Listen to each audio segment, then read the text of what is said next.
Today on Phinside The NFL, we are going to break down Chris Grier's press conference today. His annual pre-draft presser happened today. We'll talk about it. Two haters are in shambles, and those who wanted a quarterback in the first round, they're in total shambles. We'll talk about why. Also, did Chris Grier imply that the Miami Dolphins are going to stay pat and not trade back in the first round? Also, he talked about drafting BPA, the amount of first round grades they have, and a lot more, including an update on Jaylen Phillips, Jaylen Waddle, and of course, Jevon Holland, their fifth-year options and extension. So we got a lot to talk about. Do me the favor, smash the like button, subscribe if you're new, and let's get into this.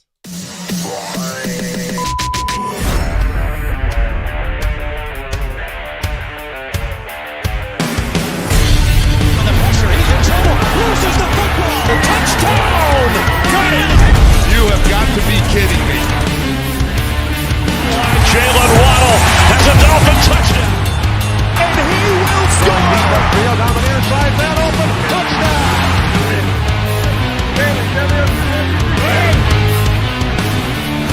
The run from Tua Tagovailoa. Touchdown! He's going deep. It's going over the touchdown again.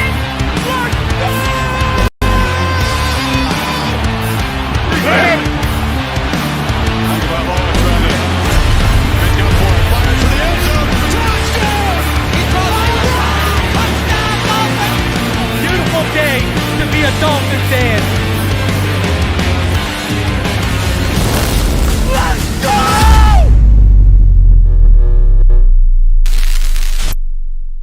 What is good, Fin Nation? What's good? It's your boy Reason, and we are back here for another one. It is Tuesday, and I appreciate all of you coming through as Chris Grier had his annual press conference prior to the draft, and we're going to talk about a lot of things. There's about a 24-minute video. I've trimmed it down to about 10 minutes. We will go through point by point because there's a lot he talked about, from the quarterback to offensive tackle to BPA. A lot of the key questions and answers I am going to discuss on this episode. So it's mainly going to be regarding that. So shout out to all of you already showing up in the chat. We have well over 100 of you in the room already. And shout out to Ryan AP, Rome Gray, Knight, Robert Thomason, Scotty Joe, Scotty, Pro Special, Timothy Washington, Aladino. Who else we got here? We got Daniel Meehan, Caddyshack, Jason Keck, Brad Martin. What's going on, Brad? How are you doing today? John Featherland, Kyle Almoney. Love that last name. It's fantastic, Kyle. It's absolutely fantastic. Who else we got here in the chat? Jeffrey Ward, Kurok 1972, Coke Master D, Kevin Correa, South Florida Don. What's going on, Don? How you doing, brother? How you doing? Armando Ayala, the Finisher, J Bands, Charles Hilton, the Marlboro Man, EM Baller, Jackie Treehorn, Ricketic. Oh, snap diggity. Been a minute, Ricketic. Ted, if anyone remembers Ricketic, everyone remembers the legendary rant he's known for on this channel. Then you got to go back to like episode 36 to find that one. Back when EM Dolphin Fan used to be on screen. Shout out to Knight. J Bands was, he was the benefactor of that gifted membership. Shout out to Timothy Washington. Hog Wild Fishing was the benefactor of that. Shout out to Eric Storm, Scorpion King 271. Shout out to everyone in the chat already. I appreciate all of you. Already over 150 of you. All right. So I got a rant. I got a pre-draft rant. All right. Ricketic flair. I love it. And this does not go out to fans. I want to preface what I'm about to say does not go out to fans.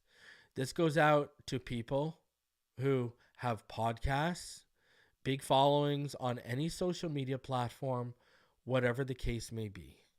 Podcasts, whether audio, whether YouTube, whether you go live on IG every day for your podcast, I don't care. Facebook, I don't care. This is encompassing everyone who has a following, has a voice, and uses any type of outlet to get their opinions out there to the masses. Stop talking about the draft if you don't watch the players. I'm serious now. I'm sorry. Like, this is getting ridiculous now. All right? I'm tired of people who don't know the draft talking about it like they're an authority. I don't care. You can call me gatekeeper. You can call me whatever you want. If you do not have access to the All-22, if you do not have access to the college film, if you're relying on PFF or Mel Kiper's latest, big board, or whatever the case may be, or YouTube highlights, I'm going to tell you right now, and I'm going to look into the camera right in through the windows to your soul, right through your eyes. I'm going to tell you, your opinion does not matter and does not hold weight. I'm sorry. I am sorry out here. I got too many people out here talking about opinions that I know do not have access to the film, who I know do not evaluate the players. None of it. But they want to come out here and they want to act like an authority. Whether it's from talking about, how could you take edge at 21, to whether it's all the way the nonsense and the idiots who were saying we would take a quarterback at 21. I am sorry. But and this does not go out to fans. This does not go out to the everyday fan who takes on the content, who goes out there and watches. I don't care. That's whatever, man. That's you guys do your thing. I'm talking to the people who have podcasts, who have YouTube channels, who have big followings on Twitter, Instagram, Facebook, whatever the case may be.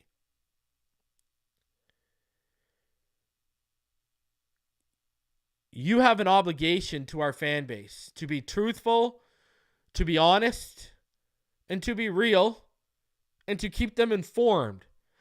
If you are not informed on the draft and the prospects yourself, who are you to go out there and try to inform people on the draft and try to tell people who they should draft, or try to tell people who the Dolphins or what the Dolphins should do in the draft?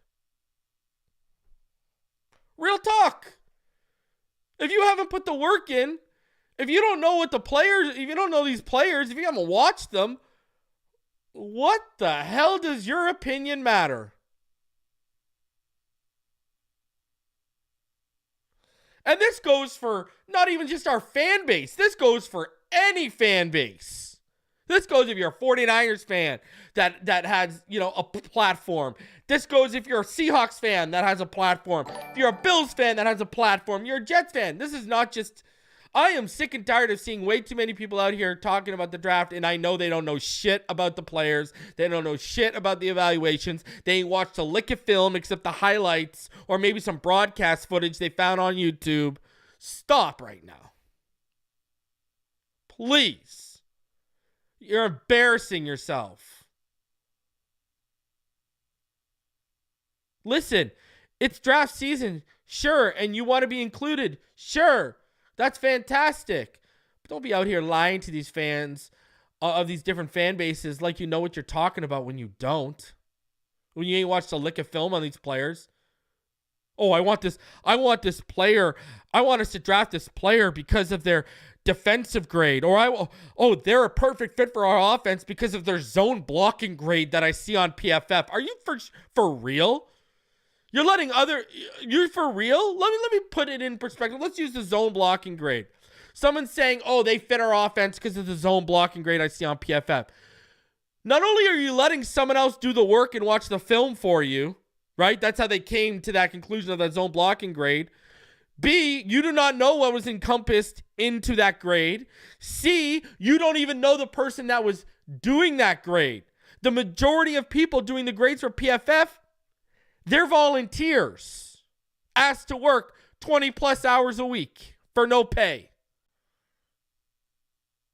And Who's to say those people even know what they're looking at? Who's to say those people even know what they're talking about? I'm going to tell you right now, it ain't these people you see that PFF puts in front of the video screen, in front of the camera. Those aren't the guys sitting in the behind the scenes grinding out the grades, people. I hate to be the one to tell you it. So if you're using YouTube footage, if you're using someone else's opinion, whether it's PFF, whether it's Mel Kiper, whether it's Daniel Jeremiah, whether it's Matt Miller, I don't care, to formulate your opinions on the draft, your opinion is not even your own opinion, and thus it is invalid. I got to be the one to say this, huh? You can call it gatekeeping, you can call it whatever you want. You got people out here like me that put in the work. That it takes over 30 hours to do a video when you add in the editing, when you add in the scouting, when you add in the writing the evaluations, when you add in the clipping up the film. Like, okay? You are in no place to argue me, let alone even give our fans a valid opinion. And once again, it is another example of people being dishonest with their fan base and people lying to their fan base. That's what it is. That's literally what it is. I have access to every single college in the nation's all 22. Going back to 2018. I have 2023, 2022, 2021, 2020, 2019. All the way to HBCUs.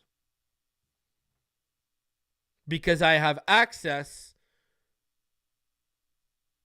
to a platform that I know no one in this Dolphins YouTube space has access to this platform. I even told Omar Kelly knows exactly the platform I'm talking about. That's why you see I can pull up, who do you want to watch right now? Who do you want to watch it from what school? I can pull up. What game? I can pull it up right now on my phone or on my iPad. So you got people who actually do the work, who actually grind to formulate their own opinion. I'm just saying.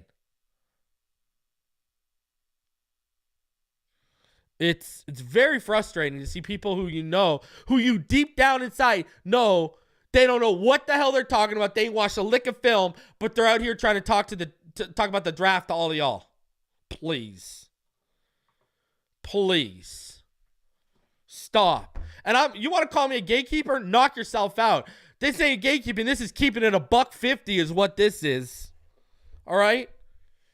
I'm tired of the fakes and the frauds, especially when it comes to draft season. All right? That's why the same people, right? I'll give you a perfect example.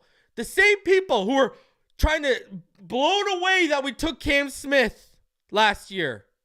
But if they had watched the film, if they had known our needs, they understood why Grier made the pick. You would have understood why Grier made the pick. Now, Fangio and how Fangio handled Cam Smith has got it in the head of these people who don't know ball that, oh my God, Cam Smith was a bad pick. Y'all haven't even seen him on the field yet.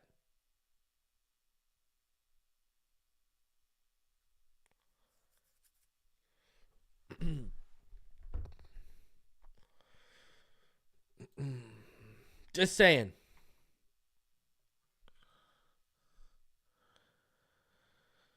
Reed's the gatekeeper for real football heads. Come on, bro. Clowns can't stop talking. It is what it is, man. But I'm sick of it. I'm sick of it. I see it on all these different platforms, and it's absolutely ridiculous. Like, stop talking about what you don't know about. Like, straight up. I've already caught people. Go back to episode 36 of Phinside The NFL when Rick and Tick made his debut and when EM Dolphin fan was on screen. I done already caught someone years ago in this community plagiarizing draft evaluations. Go search Phinside The NFL episode 36 and you'll see I already done caught people plagiarizing. Word for word. So I know what time it is. I know how these people operate. They've been operating the same way for years. And there's multiple people that do it. That's just an example of one person I caught. So I'm just saying, enough is enough. Y'all want to talk about the draft? Put your fluff out. Don't come out here and start talking about who we should take, who you like. What have you guys watched more than the combine? Huh? That's the most in-depth stuff these people have watched on these players is the combine. Unbelievable. Unbelievable. Well, me, put in the chat right now. Put in the chat. I want to see in the chat right now. First person to answer, I will pull it up. Tell me what you want to see. Tell me what college you want to see right now. What college you want to see right now? You tell me. Put it in the chat right now. First person to name a college, I'll pull that college up. First person. LSU, Terrence Tolbert. You are the first one. All right. All right. First, I'm going to show you FCS, or I can go by conference. So I'm going to go by conference. LSU was at the top, but I'm going to go just so y'all see. Let's see. Let's see. And this is just by conference, okay? So let's go in. Let's go get LSU for you. So now I'm into the SEC, all right? Now I'm into, let's click on, you see LSU right there? Let's click on LSU. What do I got there? What do I got there? 2019, 2020, 2021, 2022, 2023. All right? Let's go into 2023. All right? What do you want? So I'm proving it right here. There ain't no lies detected here right now. There ain't no lies detected right here. It's just updating the content. So I'm waiting for the list to come up. All right. What do you want to see? Huh? What do you want to see? You want to see the O against Florida State? You want to see the defense? You want to see special teams? That's what K stands for. What do you want to see? You want to see Growling State? What do you want to see? Mississippi? Army? What do you want to see? Texas A&M? You want to see every game? All three phases. What do you want to see? All right? Just saying.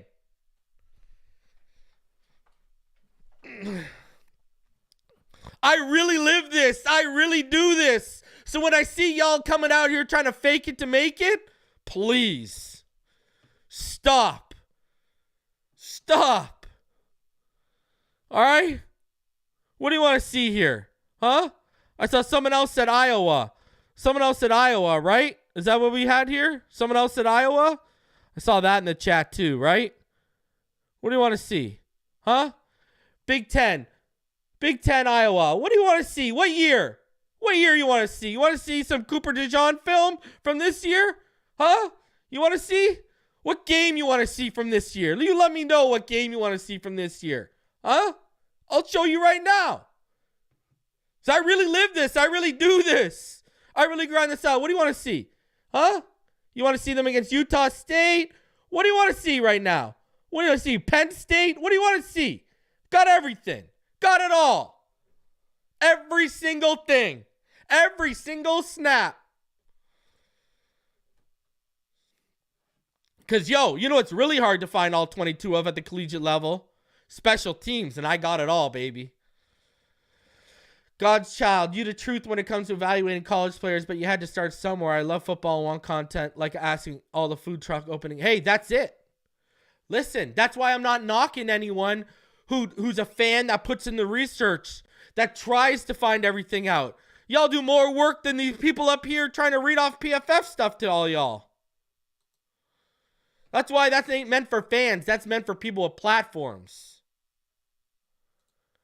South Florida Don wants UF. You want Florida? Okay, what do you want to see in Florida, bro?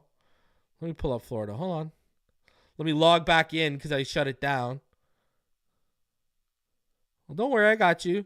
936. There you go. I got you. Don't worry.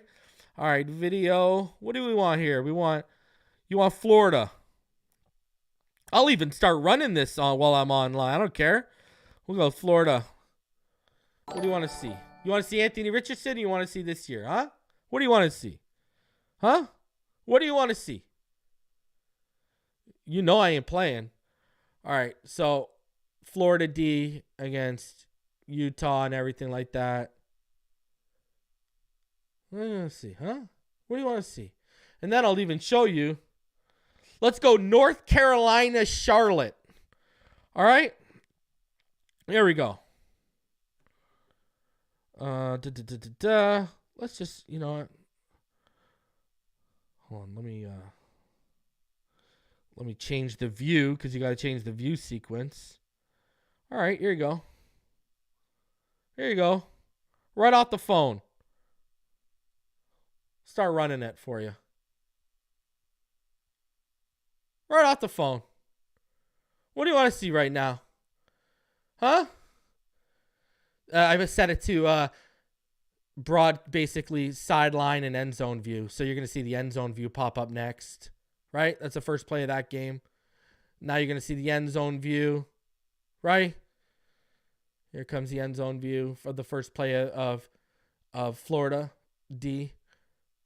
So I don't want people saying, oh, he's just showing me lists. No. Here's some film for you. Don't worry. Right? And now it's going to pop up to the next play 2. Right there. All right. So I really do this. I really live this. Shout out to Stacy. Appreciate you. People out here making mocks just for an A+ is insane. It's unreal. Just for your clicks. Gift, and then shout out to Timothy and shout out to Knight. So yeah, I really live this, man. So yeah, that's why I get frustrated when I see these people coming out here and lying to all of y'all. All right, about, and I know they don't have this kind of access. Like, just sit your ass down.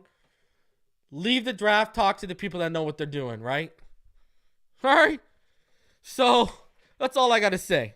That's what I got to say to these people with platforms who are trying to act like to y'all guys that they actually know what they're talking about. Stop. All right. Stop.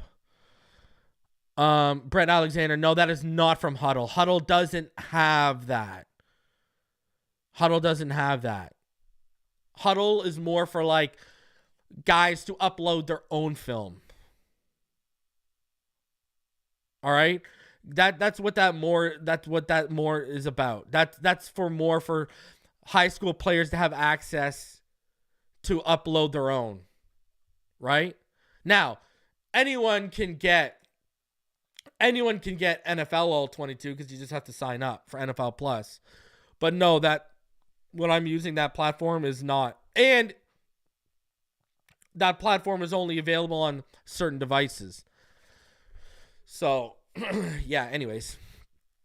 Shout out to all y'all for showing some love. Smash that like button. Yeah, your boy, he's on one. Because enough is enough. All right? Enough is enough with these people out here. They tried to gaslight y'all over us taking a quarterback in round 1. These people come out here I see them on all the platforms. Doesn't matter if it's X, YouTube, or whatever. Shooting down the idea of us needing an edge. You know, or just when you hear this, oh, I like this player at this position. Oh, I like this player at this position. Stop. You ain't even watched the lick of that player. Tell me why you like that player. Break down to me what that player does well and how he fits. Use the tape and break it down.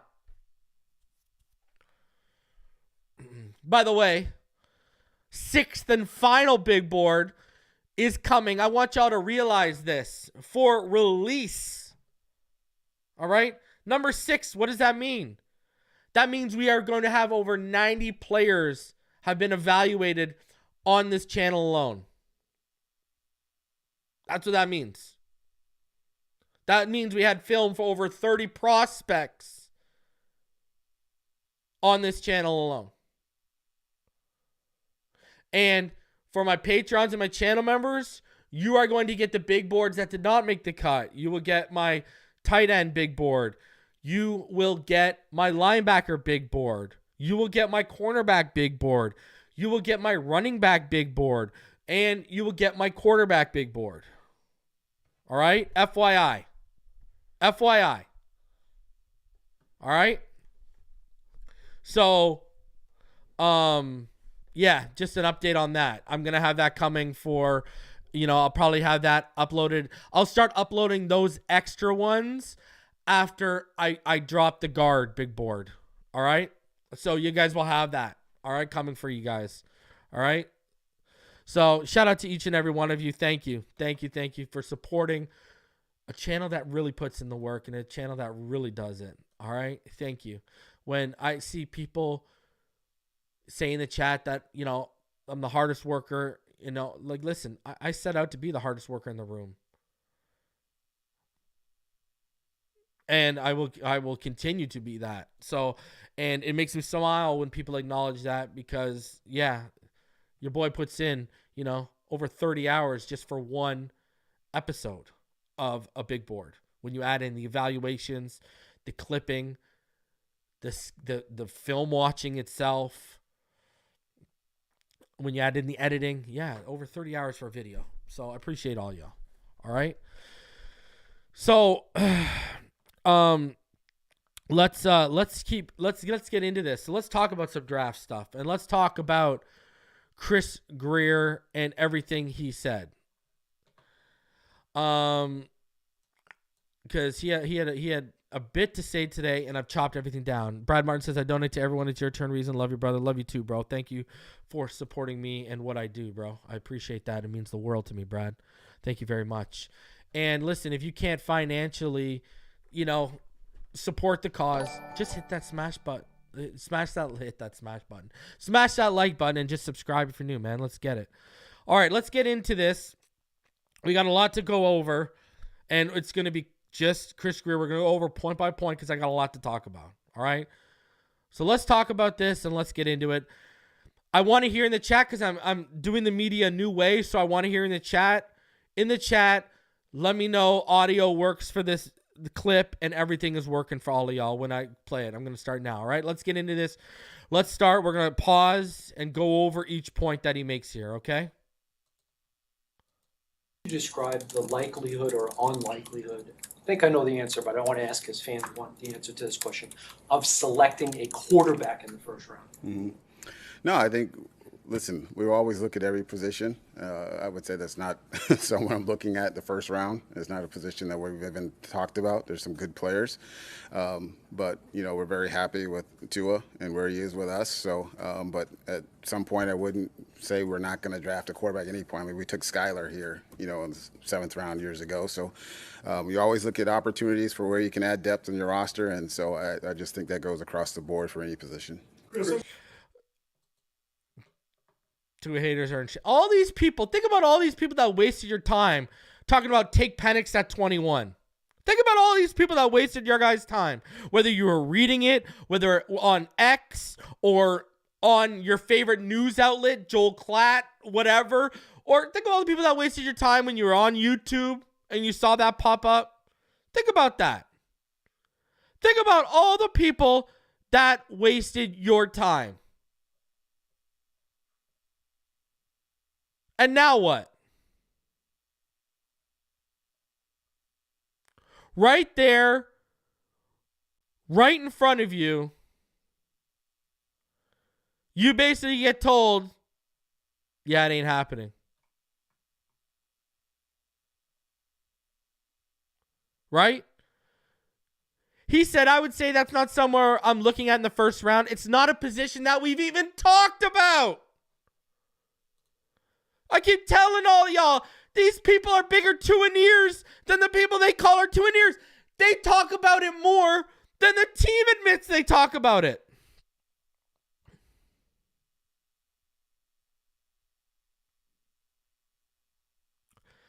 He literally just said we haven't even talked about it.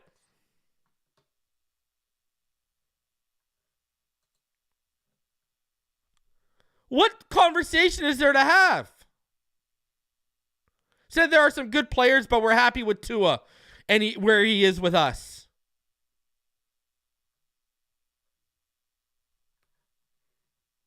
Shambles right now.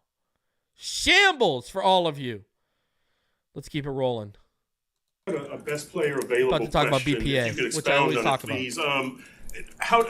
How does that rule apply? Is that only the first round, or is that every single pick? And if that's how you do your draft, then it's free agency when you fill your needs.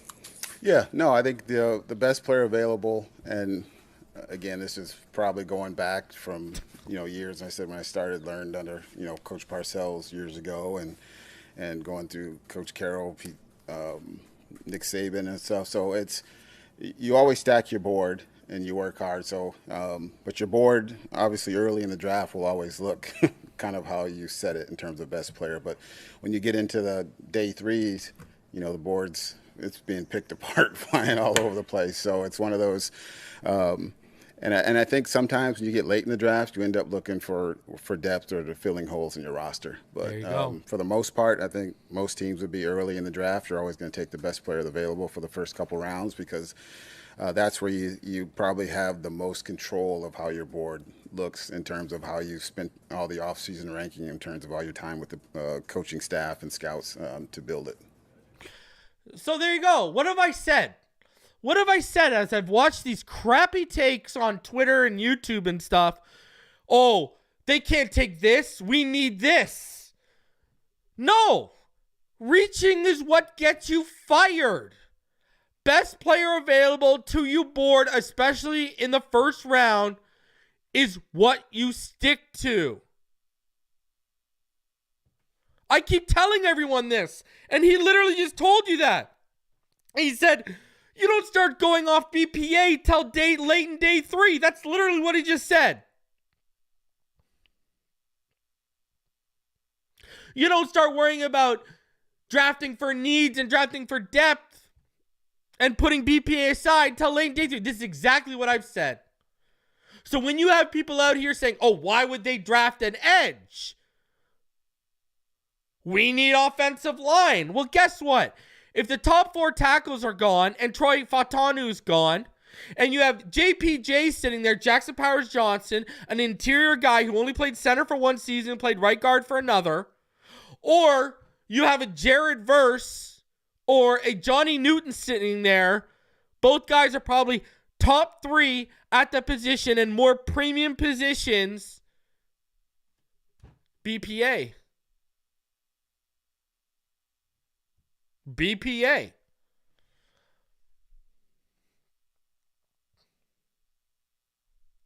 That's it. Especially in day 1, with where we're at, you need guys that are going to impact the roster right away. You've seen teams over the last, they used to do it about 10 years ago, where they would reach in the top 12 on traits. They would take raw players with traits, specifically at edge. Now that's kind of, I'll tell you this much. Let's say a team has JPJ as their number 2 center and their number 4 guard. Let's just say that, okay?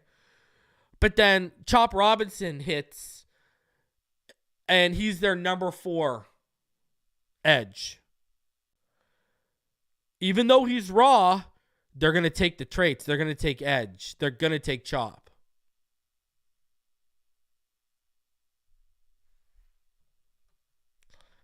When you decide to trade up or trade down, about how far in advance do you make that decision? Is it when you're on the clock? Is it when you got 2-3 picks remaining until you're on the clock? Or how does that process work? Yeah, some of those conversations are happening now, where teams call and say, hey, would you be willing to move down or move up? So for the most part, if a deal is too good to pass up, you pull the trigger now, because you never know what those opportunities come and go.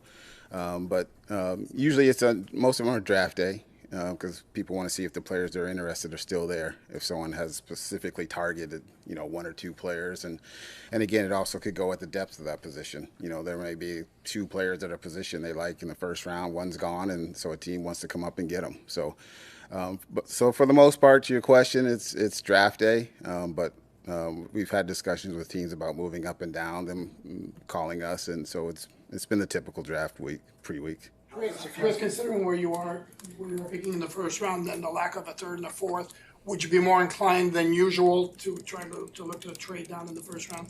Yeah, I think we're open to everything, but also you don't want to pass on a good player. That if there's someone there that we all feel very strongly about, that can really impact our roster.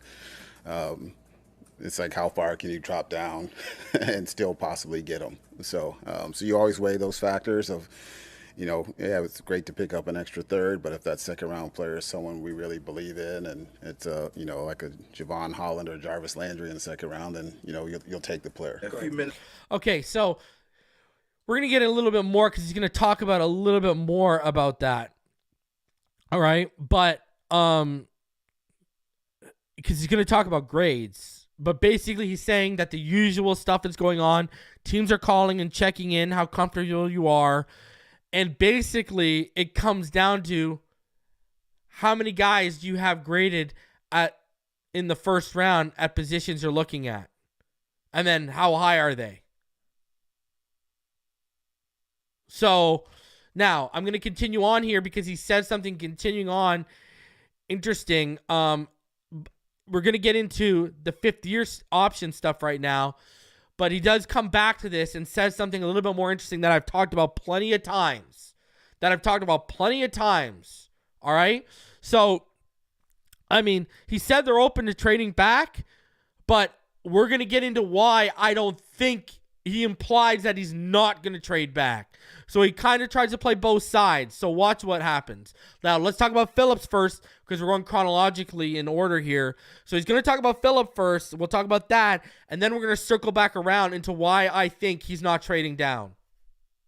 You were talking Beasley's question about Jaylen Phillips. You made a decision on the fifth-year option for him, particularly with his injury, and I guess Waddle as well. We're getting to that point, but I would say we'll end up picking it up on him. I'm comfortable saying it. There's no reason for me to sit here and lie to you guys and hide it. But yes. That's on both. Yes. Mm-hmm. So there you go. Confirmation right there in front of you. They are picking up the options on Jaylen Phillips and Jaylen Waddle. So Phillips will make just over $13 million. Waddle will make just over $14 million on those options. All right. And then they're going to try and get those extensions done too. Why? Because then you can play with that fifth-year option money. All right. So there's confirmation straight ahead. They have till May 2nd, but this team takes their time. They seemingly don't rush. So they have till May 2nd to get those in. Those will come in. Expect that to happen. All right. It is what it is. They're going to give their fifth-year options, and they're going to try and get extensions done with those guys. All right. Not really a big surprise, but it is what it is. See in the chat, Brett Alexander, what about drafting Talia's brother, or if he goes undrafted, signing him? I'm fine with that. Listen, I don't care if you draft a quarterback in the 6th, 7th round or sign a UDFA. I'm all for that. 110%. Should Mike White or Skylar Thompson stop you from trying to upgrade the backup position? No, they're not good enough. 21 is kind of it's a in-between pick maybe a little bit that you Here we go. Guys, talk about grades. There's a run on maybe quarterbacks that might push some guys down. How many players would you feel comfortable taking at 21 that are on your board right now? I think we feel there'll be we definitely feel there will be one or two players that we really like. There is where we are right now. We feel that we can get an impact player there that will help our team and roster, and we'd be very excited to add. So we've gone through it a few times. We'll keep going through it here, but we feel good about who would be there at 21 if we were to pick there. So it's fair to say you have at least 21 first-round grades. Is that no, it's because you were asking that question because all that story when guys ask how many first, but no. As of right now, we do not have 21 first-round grades, but we feel that, again, when teams are building for their roster, teams are looking at different things. So you talk to every team, and they're usually in that 15 to 20 range on players, but it varies from team to team what everyone's looking for. So what he's basically talking about there is, and I've warned all you guys, right? Now, he said 15 to 20. I went in the range of usually like 18 to 22 is a safe range.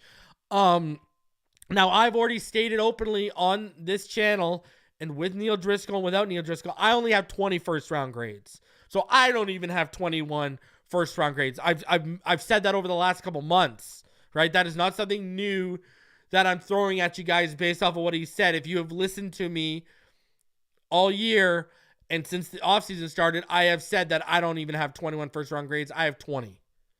All right? So, this is something that I've tried to stress to people before, right? How many years have I told all y'all? Especially once you get past 25, you are getting into glorified second-round picks. I've said this to all y'all for years and years, and now you just got confirmation. Now you got confirmation. He didn't even mention the number 25.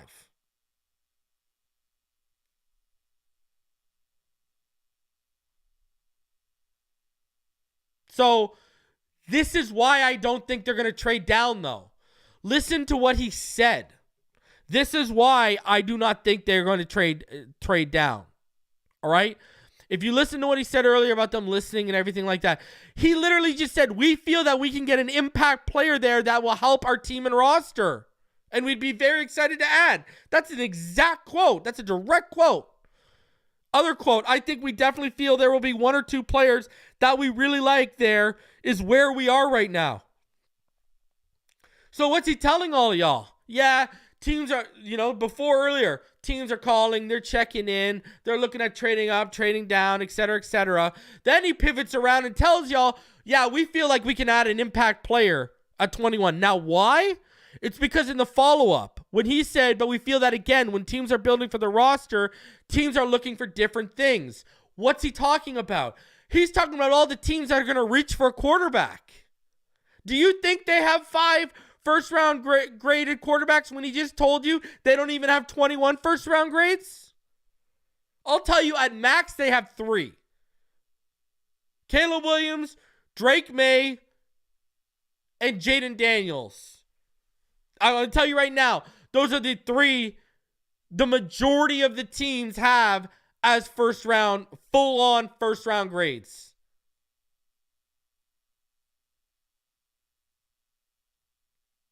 See, quarterback-needy teams are the teams that throw away BPA. Those are the teams you got to watch. And there's a real possibility that you're going to have 5 going in the top 20 with people looking at a 6th.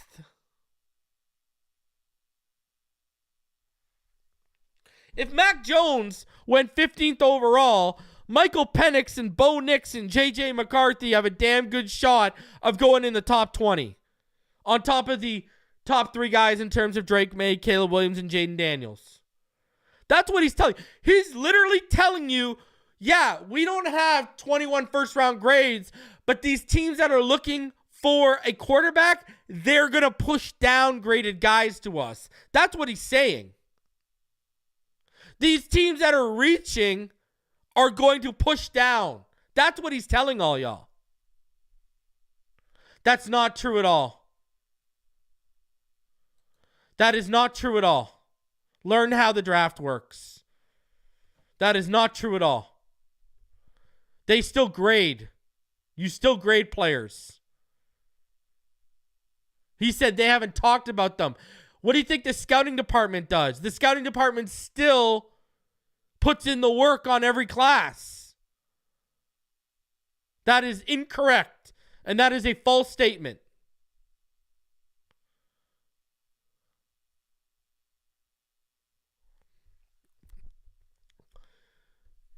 So, and also, right, when, what did he say? And I quote, you talk to every team, and they're usually in that 15 to 20 range on players.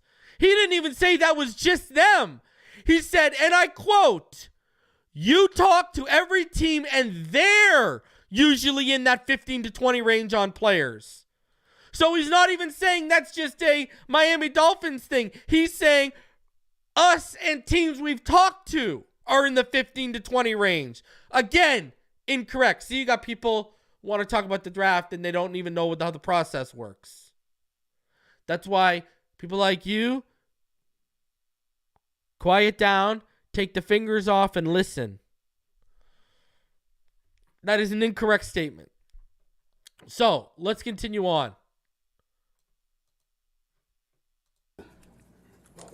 Jevon Holland doesn't have that fifth-year option. How much does that, him being a second-round pick, accelerate, I guess, the urgency to get an extension done with him sooner rather than later? Yeah, no, Jevon is a big piece here, and we'll spend some time talking with him, and we're excited for him to just get healthy and have a good year here. So he's an important piece. I said I love him, and my kids love watching his anime stuff on on Twitter that he talks about all the time. But he's an important piece, and we'll be talking with him here in the future.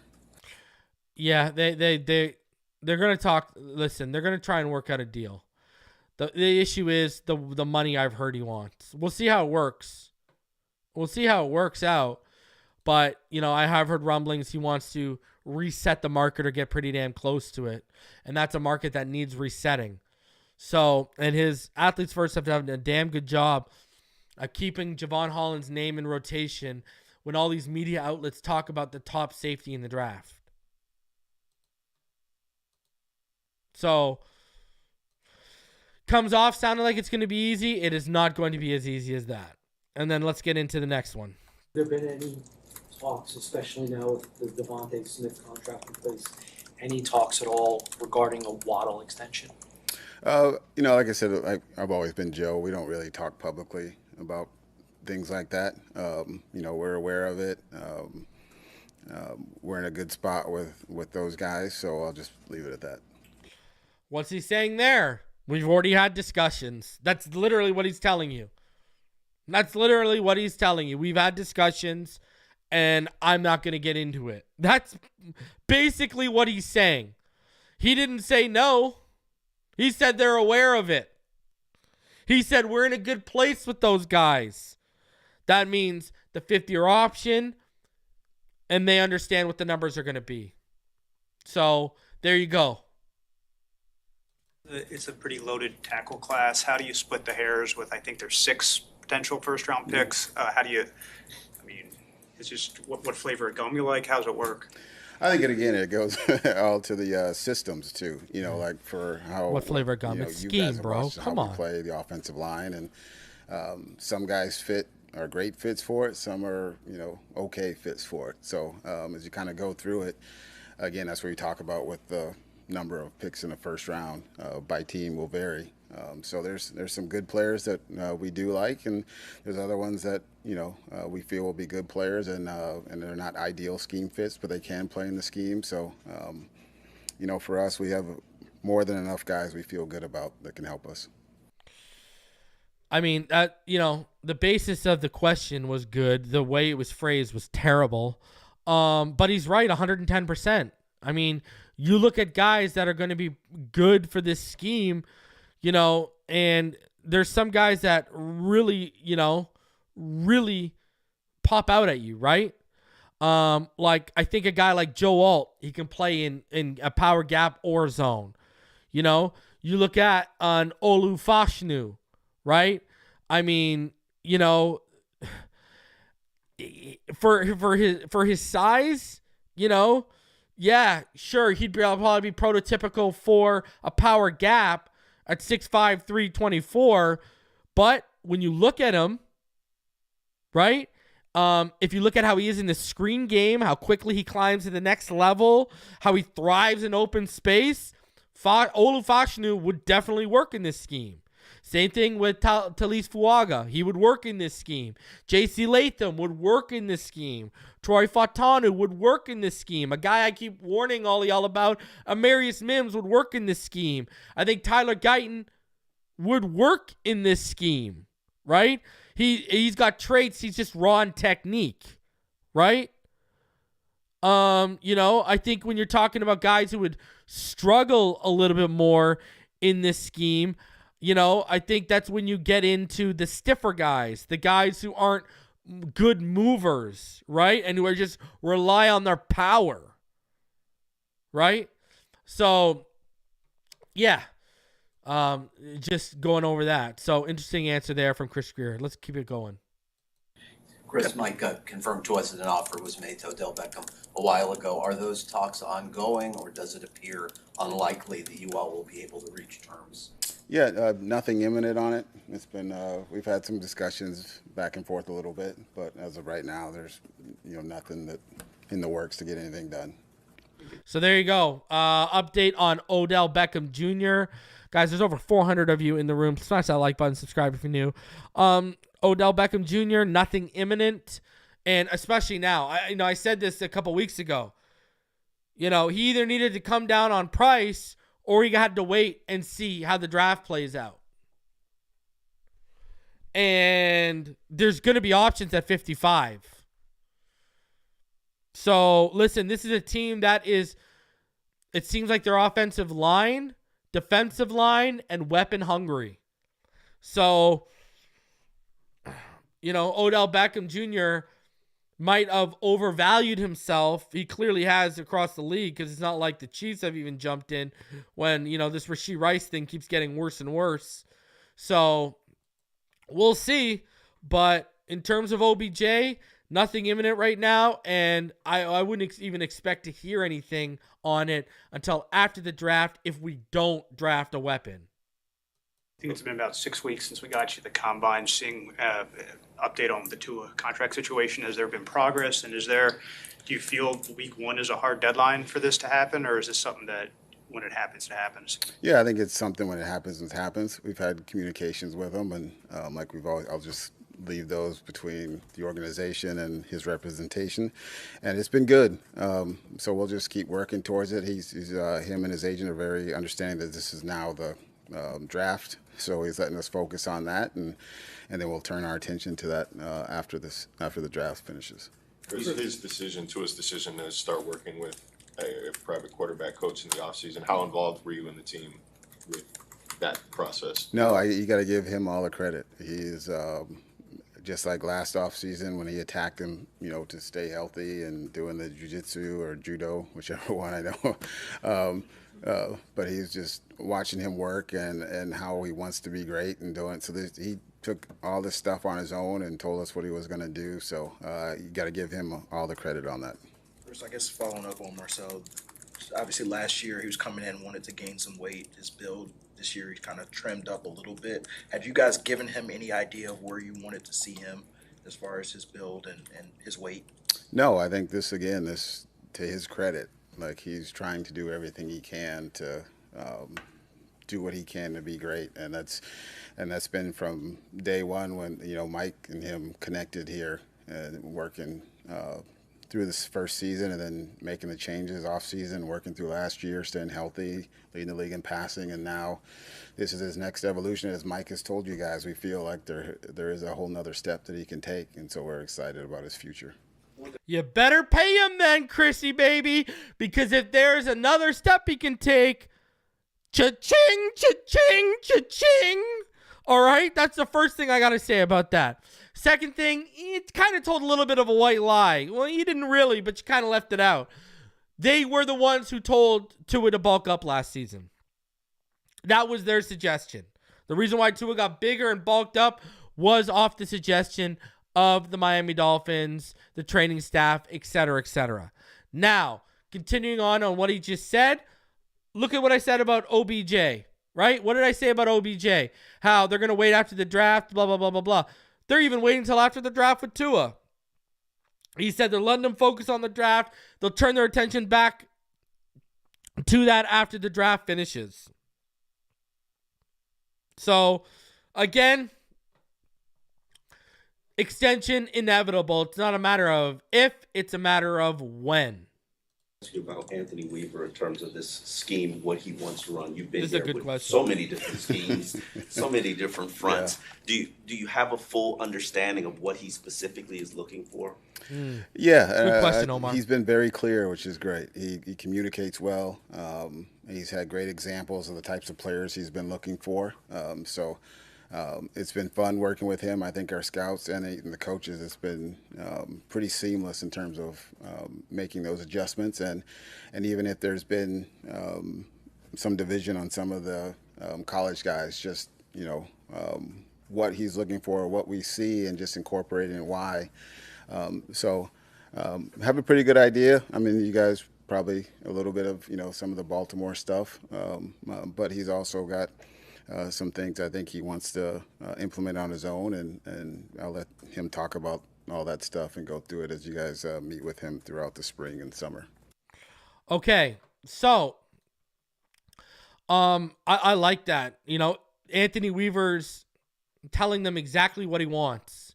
Anthony Weaver is even giving them examples to show visually what he wants to them. Now, I'm going to tell you this. What does that tell me? That tells me that Anthony Weaver was okay with them moving on and off of Christian Wilkins at that price. That tells you that Christian Wilkins was not you have to get it done, I need him no matter what. That's what that tells you. And you know what else this tells me? Listen, I don't think I would not draft a defensive back in round 1. But if a guy like Cooper DeJean's on the board, who can play every role in the secondary, or if you got a guy like Johnny Newton on the board, who can play all across that front, or if you got a guy like Darius Robinson on the board who could play edge all the way into 3-tech. You got guys that can flex around. Weaver's going to be very, very intrigued. Very intrigued based on what we saw and how they used players in Baltimore to what he's probably going to implement here. I like Byron Murphy, but I'm not moving Byron Murphy inside. Byron Murphy can't go into 0, right? Like Newton could probably hold at 0 a lot better than Murphy could. Murphy I look at from, edge to 3-tech for sure. But that's what that tells me. And what I like is how transparent Weaver's being. It feels like he's a defensive version of McDaniel. Remember how McDaniel came in and he chopped up all the clips of Tua to show Tua and management, this is what I want to do with them. This is how I want to use them. I don't think Weaver's very far off from that. Weaver's being very transparent and letting them know specifically what he's looking for and what he wants to add. So that is very, very encouraging hearing that about Anthony Weaver. Very encouraging. And honestly, man, I think our defense is going to be good this year. I don't think you're going to see much of a fall off. I really don't. I think you might even see a quicker start out of the gate. Remember how last year people were ready to jump off cliffs? People were calling for Fangio. People were for his job. People were saying this defense sucks. And I kept saying, nope, give it till week 7. Give it till week 8. Let them figure out this personnel. And then what happened? From like week 6 on, we were basically a top 5, top 10 defense in the NFL. I don't think you're going to get much difference. I think you're going to see closer to top 10 out of the gate than what we saw last year.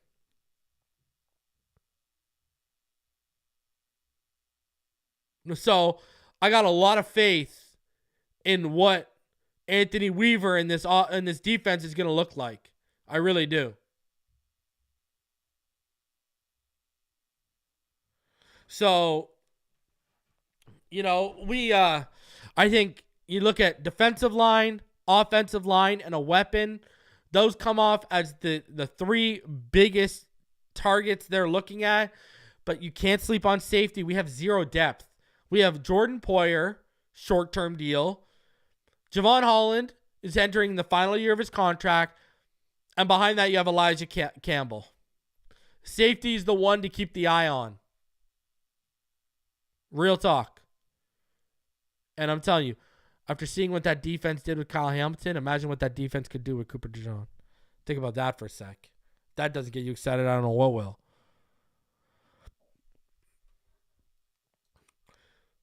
I really think that depends on the board. I honestly think that depends on the board. Like their number 3 or number 4 tackle, if they have 4 first-round grades on them, which they probably will, that's going to be, what edges are on the board? Are Dallas Turner and Leatu off? Right? Is it Verse? If you're talking Verse or J.C. Latham, or a Talise Fuaga, I'm going to lead towards them going to Latham and Fuaga over Verse. Now, if the top 4 are gone and Verse is on the board, and you have, then I think you're leaning more towards Verse. So, guys, over 430 of you in the room. Smash that like button. Subscribe if you're new. Appreciate each and every one of you for coming through. I'm going to be live tomorrow with Ball Game in Richmond. And it'll be Richmond's last week before he heads out to the draft next week. Tomorrow, and then Thursday, I'll be live with Neil. Friday, I will be live with Dante Collinelli. Sunday, I will be live with Ryan Roberts. Monday, I will be dropping my final big board. And then Tuesday or Wednesday, we are doing the 3-round mock with me and Neil, and then we get into draft, baby. So smash that like button, subscribe for new, and I'll see y'all in the next one. And as always, fins up all day, every day, baby.